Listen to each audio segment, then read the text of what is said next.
आप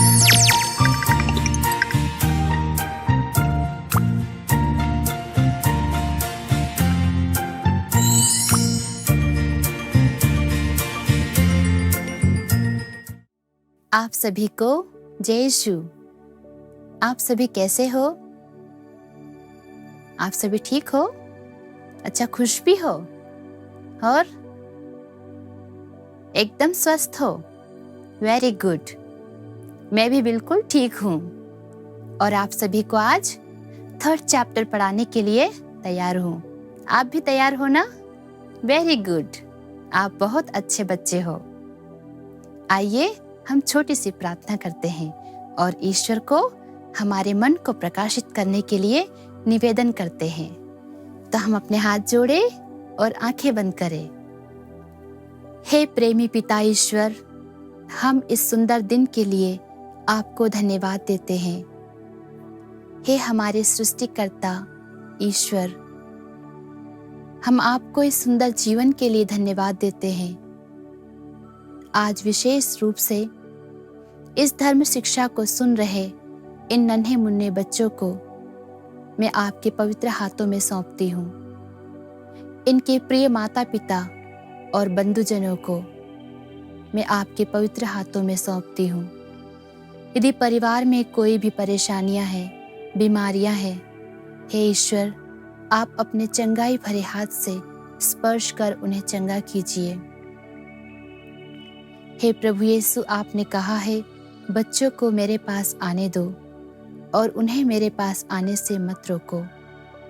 आज यह छोटे बच्चे आपकी उपस्थिति में आपके शब्दों को सुनने के लिए आए हैं। पवित्र आत्मा से परिपूर्ण कर इनकी बुद्धि को प्रकाशित कीजिए। हे धन्य कुंवारी मरियम, अपनी मध्यस्थ प्रार्थना द्वारा हम सभी को ईश्वर की ओर बढ़ने के लिए सहायता प्रदान कीजिए। हे स्वर्ग के सभी दूतों और संतों, आज हमारे साथ रहकर हमारे लिए प्रार्थना कीजिए ताकि हम ईश्वर के राज्य की खोज में और भी बढ़ते जाएं और ईश्वर की प्रिय संतान बनकर एक अच्छा जीवन बिता सके। प्रणाम मरिया, कृपापूर्ण, प्रभु तेरे साथ है। धन्य तू स्त्रियों में है और धन्य है तेरे गर्भ का फल यीशु। हे संत मरिया, परमेश्वर की माँ, प्रार्थना कर हम पापियों के लिए अब और हमारे मरने के समय। आमीन। पिता, पुत्र और पवित्र आत्मा की महिमा होवे, जैसे कि वह आदि में थी, अब है और अनंत काल तक सदा बनी रहेगी। आमीन। फिर से आप सभी को एक और बार जय यीशु। तो आप सभी कैसे हो? खुश हो ना? और तैयार है पार्ट 3 पढ़ने के लिए? Very good. तो हम पार्ट 3 की ओर चले। अब पार्ट 3 का शीर्षक क्या है? आप में से किसी को पता है क्या? आपको पता है? नहीं पता? और आपको? ठीक है, मैं बताती हूँ। मानव ईश्वर से दूर हुआ। क्या है शीर्षक? मानव ईश्वर से दूर हुआ। जैसे कि हमने पहले पार्ट में पढ़ा, ईश्वर ने मानव को बनाया। और कैसे बनाया? बहुत ही प्यार से बनाया, अपने प्रतिरूप बनाया। हमने पार्ट 2 में क्या पढ़ा? ईश्वर ने इसी मनुष्य को रहने के लिए, आदम और हेवा को रहने के लिए एक सुंदर बगीचा दिया, आदन वाटिका।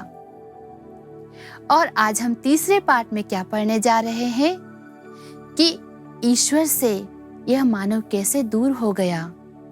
हमें सुन के बुरा लगता है ना? हाँ बच्चों, इसके पीछे एक कहानी है और वो कहानी आज हम इस धर्म शिक्षा में पढ़ेंगे। आप सभी तैयार हो सुनने के लिए? ओके। अब बहुत ही अच्छा जीवन जी रहे हमारे ये आदि माता पिता आदम और क्या नाम था? हेवा। आदम और हेवा बहुत ही आनंद भरा जीवन जी रहे थे। कहाँ पर? मैंने बताया ना, आदन वाटिका में। और बहुत ही खुशी भरा जीवन। जितने भी एनिमल्स थे, शेर, कुत्ता, बिल्ली और जितने भी एनिमल्स थे, सबके साथ में बहुत ही मित्रता भरा जीवन था। सारे स्वादिष्ट फलों का आनंद लेते हुए, सारे फूलों के साथ में खुशियां मनाते हुए यह हमारे आदि माता पिता का जीवन बहुत ही सुखपूर्व बीत रहा था। परंतु क्या हुआ? एक दिन की बात है जब हेवा उस बगीचे में टहल रही थी। परंतु उसके पहले मैं एक और बात कहना चाहती हूँ। जब ईश्वर ने आदम और हेवा को इस सुंदर बगीचे में रखा, तब ईश्वर ने कहा, आदम और हेवा, इस सुंदर बगीचे का आनंद लो, इसके सारे स्वादिष्ट फल तुम खाओ, इनके यहाँ पर जितने भी एनिमल्स है सबके साथ में खुशी से रहो, दोस्ती और मित्रता के साथ रहो। परंतु एक बात याद रखना। वह बात क्या है? एक बात याद रखना कि आदन वाटिका के बीचों बीच एक वृक्ष था। ईश्वर ने कहा था कि इस वृक्ष में लगे हुए फल को कभी मत खाना। आदम और हेवा ने कहा, ठीक है। और इस प्रकार ईश्वर की आज्ञा का पालन करते हुए आदम और हेवा बहुत ही खुशी भरा जीवन जी रहे थे। बच्चों, हमारे माता पिता भी हमें बहुत बार कहते हैं, बेटा ये नहीं करना, बेटा वो नहीं करना। ऐसे ही ईश्वर ने भी आदम और हेवा से कहा कि बस इस बीचों बीच वृक्ष का फल मत खाना, बाकी सारे फल को खाना, सभी चीज के साथ में एंजॉय करना और खुश रहना। परंतु शैतान कभी हमें खुश नहीं देखना चाहता, ना ही आपको देखना चाहता और ना ही मुझे देखना चाहता। शैतान हमेशा प्रयास करते रहता है कि कैसे वो हमें दुख पहुंचाए, और एक अच्छा अवसर ढूंढकर शैतान हमारे जीवन में आता है और हमें दुखी करता है। अब वो दुखी कैसे करता है? वह दुखी हमें ईश्वर से दूर करने के बाद करता है। और जब हम ईश्वर से दूर होते हैं तो अपने आप हम दुखी हो जाते हैं, और जब हम ईश्वर के पास आते हैं तो हम खुशियों से भर जाते हैं। अब यहाँ पर क्या हुआ? जब हेवा टहलने लगी, तब शैतान सांप का रूप लेकर एक पेड़ पर आया। अब हेवा से उस सांप ने कहा, हेवा हेवा, तुम उस वृक्ष का फल क्यों नहीं खाती? वो तो बहुत ही अच्छा फल है, बहुत स्वादिष्ट है, और तुम्हें पता है क्या कि जब तुम उस वृक्ष का फल खाओगी तो तुम्हारी आंखें खुल जाएगी, तुम ईश्वर के बराबर हो जाओगी। तब हेवा ने कहा, नहीं नहीं, मुझे और आदम को ईश्वर ने कहा है सब कुछ यहाँ पर आप लोगों के लिए है, किंतु यह जीवन वृक्ष का फल, भले बुरे के ज्ञान का वृक्ष का फल मत खाना, और मैं ऐसा नहीं करूंगी। तब फिर सांप ने कहा, तुम नहीं जानती कि ईश्वर तुम्हें यह फल खाने के लिए क्यों मना करते हैं? क्योंकि तुम उनके जैसे हो जाओगी, उनके सदृश बन जाओगी। तब हेवा को 2 या 3 बार बोलने के बाद हेवा लालच में गिर गई। तब हेवा ने एक फल लिया और हेवा ने उस फल को चखा। प्रिय बच्चों, फल बहुत स्वादिष्ट था और बहुत ही अच्छा लगा। जब हेवा ने खाया तो हेवा को बहुत टेस्टी लगा, और उसने आदम को भी खिलाया। और इस प्रकार से आदम और हेवा दोनों ने ईश्वर की आज्ञा का उल्लंघन किया, ईश्वर की आज्ञा को तोड़ दिया। जैसे ही ईश्वर की आज्ञा को उन्होंने तोड़ा, उनके जीवन में क्या भर गया? दुख भर गया। ईश्वर के साथ में रहने वाला जो आनंद वो उनसे हट गया और उनका जीवन पूरा दुखी हो गया। अब ये दुखी कैसे हुआ? उनकी आंखें कैसे खुली? उनकी आंखें ऐसे खुली कि वे अपने शरीर को नग्न रूप से देखने लगे और उन्हें यह एहसास होने लगा कि वे नंगे हैं। और फिर उसके बाद दौड़ लगाकर एक दूसरे से शर्म करते हुए वे पत्तों के पीछे, पेड़ के पीछे अपने आप को छुपाने लगे। तो प्रिय बच्चों, हमारे जीवन में भी हमारे माता पिता हमसे कहते हैं, बेटा वो काम मत करना, बेटी वो काम मत करना। तो हमें क्या करना चाहिए? सोचो, हमें भी अपने मम्मी पापा का आदर करना चाहिए।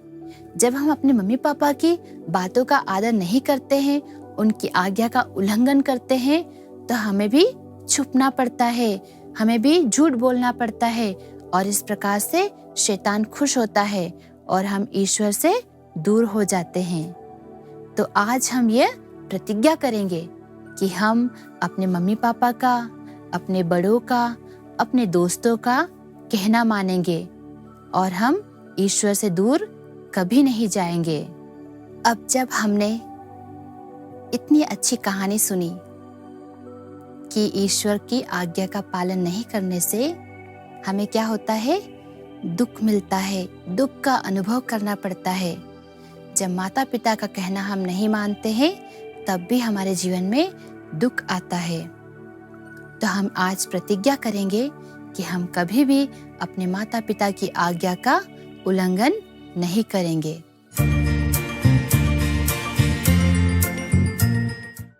आइए हम एक छोटा सा एक्शन सॉन्ग करेंगे और ईश्वर के प्रेम को, ईश्वर की उपस्थिति को अपने जीवन में अनुभव करेंगे। आज्ञाओं को ईश्वर की पहले मानव ने तोड़ा, उपस्थिति में ईश्वर की पापी बनकर रहने लगे। आज्ञाओं को ईश्वर की पहले मानव ने तोड़ा, उपस्थिति में ईश्वर की पापी बनकर रहने लगे। ईश्वर की पग आवाज को आदम बाग में सुनते हैं, आदम हेवा डरते हैं, जल्दी से वे छुपते हैं। ईश्वर की पग आवाज को आदम बाग में सुनते हैं, आदम हेवा डरते हैं, जल्दी से वे छुपते हैं। आपने एक्शन सॉन्ग किया? आपने एक्शन सॉन्ग अच्छे से किया है, मैं जानती हूँ। अब हम छोटा सा होमवर्क भी करेंगे। अब पेज नंबर 19 पे देखिए, आपके लिए छोटा सा काम है। वहां पे क्या लिखा है? मैं ईश्वर को मानूंगा, मानूंगी। आपको इसमें क्या करना है? अच्छा सा सुंदर सा कलर लेना है। आपको कौन सा कलर पसंद है? Green, red, blue? Very nice.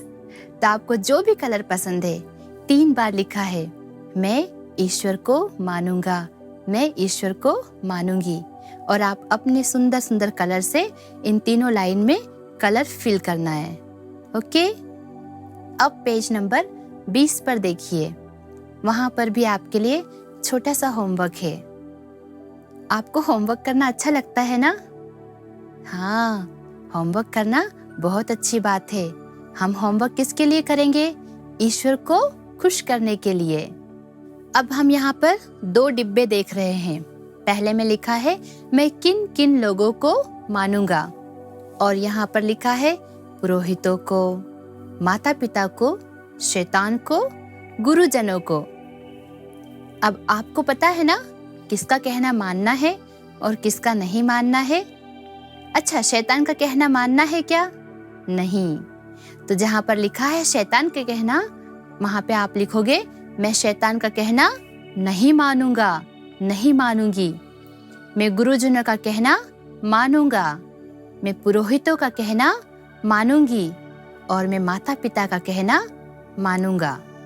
अच्छा, अब एक बात बताओ, इस पाठ को पढ़ने के बाद में, इस सुंदर कहानी को सुनने के बाद में आज आप क्या फैसला लोगे?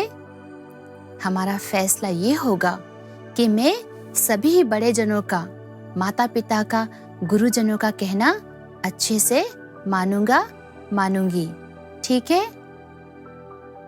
अब उसके बाद पेज नंबर 20 पर आपके लिए 2 प्रश्न है। और पहला प्रश्न है जिसमें आपको ऑप्शन दिए गए हैं और जो सही है उसमें आपको क्या करना है, सही का निशान लगाना है। तो पहला प्रश्न ये है, आदम और हेवा ने कौन सा पाप किया था? उत्तर आता है आपको? आदम और हेवा ने कौन सा पाप किया था? सोचो। आदम और हेवा ने ईश्वर की आज्ञा को नहीं माना, यही है सही उत्तर। अब दूसरा प्रश्न है, पाप का फल कैसा होता है? पाप का फल कैसा होता है? इसका उत्तर है, पाप का फल मृत्यु होती है। तो प्रिय बच्चों, आइए अब हम एक छोटी सी प्रार्थना करें और ईश्वर को धन्यवाद दें। हम अपने हाथों को जोड़ें और आंखें बंद करें। हे प्रेमी यीशु, हम आपको इस सुंदर समय के लिए धन्यवाद देते हैं। आपने हमें अपने पवित्र आत्मा को भेजकर हमारे मन को प्रकाशित किया और हमें ईश्वर की आज्ञा पालन करने का मूल्य समझाया। आज हमने यह प्रतिज्ञा की कि हम अपने बड़ों का आदर करेंगे और उनकी आज्ञाओं का पालन करेंगे, क्योंकि जब हम उनकी आज्ञाओं का पालन करते हैं तो हम ईश्वर की आज्ञाओं का पालन करते हैं। इन प्रिय बच्चों को और मुझे भी यह कृपा दीजिए ताकि हम हमेशा ईश्वर की आज्ञाओं का पालन करते हुए ईश्वर की प्रिय संतान बने रहे। हम यह प्रार्थना मांगते हैं हमारे प्रभु क्रिस्त के द्वारा, आमीन। पिता, पुत्र, पवित्र आत्मा के नाम पर, आमीन। जय यीशु।